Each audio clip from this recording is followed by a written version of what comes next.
Είσαι έγκυος ή έχεις μωρό ή έχεις μεγαλύτερο παιδί και ψάχνεις να βρεις άρωμα, η επιλογή δεν είναι εύκολη. Στην αγορά υπάρχουν πολλά αρώματα, όμως είναι καλό να αποφεύγονται, ειδικά στην περίοδο της εγκυμοσύνης. Και σίγουρα δεν κάνουν για το ευαίσθητο παιδικό ή βρεφικό δέρμα. Σου προτείνω αρώματα από βιολογικά συστατικά, ειδικά σχεδιασμένα για την έγκυο και τα βρέφη ή τα πιο μικρά παιδιά. Κλινικά δοκιμασμένα, με ενεργά ενυδατικά υλικά, χωρίς τοξικά ή αλλεργιογόνες πρώτες ύλες, που μυρίζουν όμορφα χωρίς να έχουν πολύ έντονη ή ενοχλητική μυρωδιά.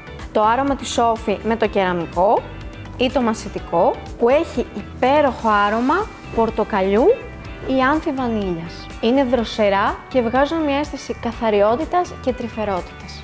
Για τα λίγο μεγαλύτερα παιδιά, σου προτείνω το M'Appétit Cologne. Με νότες από εσπιριδοειδή, τσάι, ξύλο και μάσκ, δίνει μια αίσθηση φρεσκάδας και καθαριότητας που διαρκεί. Είναι ένα άρωμα ντελικάτο και δροσερό και λόγω των εσπιριδοειδών δίνει μια αίσθηση ευεξίας. Φυσικά είναι από βιολογικά υλικά και έχει την πιστοποίηση Baby Safe, όπως και το My Soft.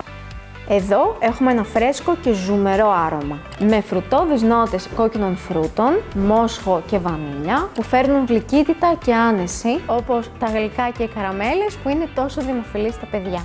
Όλα τα αρώματα της Sophie είναι ιδανικά για να αρωματίζετε απαλά τα μαλάκια του παιδιού, το σώμα, τα μικρά χεράκια και τα πόδια του, καθώς τα ρούχα και το μαξιλάρι του.